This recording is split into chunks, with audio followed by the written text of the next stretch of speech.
মাঝে যে প্রথম আলোর সংবাদটি এটা আমাদের মধ্যে বিভ্রান্তি ছড়িয়ে দিয়েছে এবং আমরা আসলে বিক্ষুব্ধ। আমাদের শান্তিপূর্ণ অবস্থান আজকে চলছে এবং বিষয়টা একেবারেই শিথিল পর্যায়ে। আমরা আজকে তেমন লোক সমাগম করিনি, আপনারা জানেন। তো এর মধ্যে থেকে আমাদের যে পাঠ চক্র আজকে চলছিল, আমরা লিখিত প্রার্থী আমরা বই পড়া চালিয়ে যাচ্ছিলাম এখানে এসে শান্তিপূর্ণভাবে।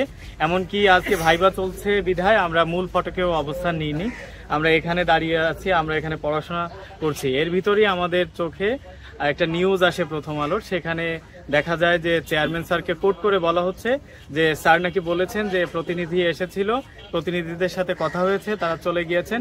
কিন্তু এটাতে আমাদের মধ্যে বিভ্রান্তি ছড়িয়ে পড়েছে।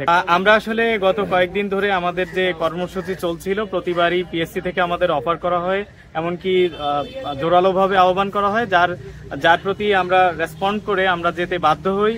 আমরা সেখানে গিয়ে কয়েক দফায় কথা বলেছি, কিন্তু কথার কোনো ধরনের অগ্রগতি হয়নি, একই ধরনের কথার রিপিটেশন হয়। তো গতকালও আমাদের প্রতিনিধি গিয়েছিল, প্রাথমিকভাবে আমরা যেতে চাইনি, তবে সেনাবাহিনীর অনুরোধে আমরা সেখানে যাই। তারা আমাদের আশ্বস্ত করেছিলেন যে আলোচনা ফলপ্রসূ হবে। তো আলোচনা ফলপ্রসূ না হওয়াতে আমরা বের হয়ে আসলে পরে সেখানে আমরা অনশন কর্মসূচি পিএসসির ভিতরে ঘোষণা করি। তার পরিপ্রেক্ষিতে আবার রিদওয়ান স্যার উপস্থিত ছিলেন আর্মির, উনি আবার ভিতরে যান, ভিতরে গিয়ে চেয়ারম্যান স্যারের সাথে কথা বলে আসেন। তিনি আমাদের জানান যে চেয়ারম্যান স্যার আমাদের 3 দিনের সময় চেয়েছেন, এর মধ্যে উনি বিষয়টা বিবেচনা করে দেখবেন। তখন আমরা ওনাকে জিজ্ঞেস করি যে স্যার, এটার কি কোনো ফর্মাল ভিত্তি থাকবে? কারণ পিএসসি যদি এইভাবে দাবি করে যে আপনি বলছেন, সেটা তো কোনো সাইটে নাই অথবা স্যার নিজে বলেননি। তখন উনি নিজে রেসপন্সিবল হয়ে বলেছেন অবশ্যই আমরা এখানে ছিলাম, এখানে মিডিয়া আছে, আমি ওনাদের তরফ থেকেই 3 দিনের সময় চাচ্ছি। এবং উনি এটাও নিশ্চিত করেছেন যে এখানে শুধু 3 ওয়ার্কিং ডেজ মিন করে না, এখানে 3 ডেজ মিন করে, যার মধ্যে উনি বোঝালেন যে শুক্রবারেই আপনাদের এই ঘোষণাটি আসবে।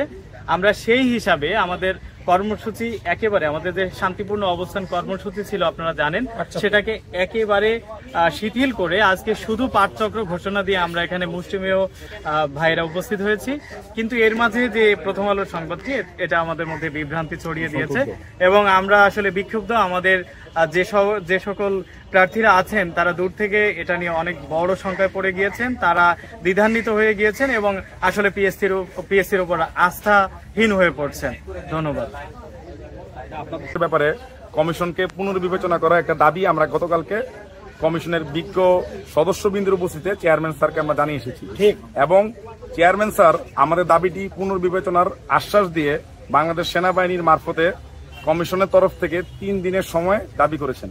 তো সেই 3 দিন, আজকে প্রথম দিনে আমরা একটি প্রতীকী অবস্থান কর্মসূচি এখানে গতকালকে থ্রো করছি, যার ফলশ্রুতিতে আমরা এখানে সেই অবস্থান কর্মসূচিতে আমাদের টুকটাক যে পড়াশোনা, পাঠ চক্র একটা কর্মসূচি ছিল, ওইখানে আমরা অবস্থান করতেছিলাম, যেটা সময়সূচি ছিল সকাল 10টা থেকে দুপুর 2টা। তো আজকে এই অবস্থান কর্মসূচির আজকের দিন শেষে আমাদের পরবর্তী দিনের যে কর্মসূচিটা, সেটাও আজকের মতোই চলমান থাকবে।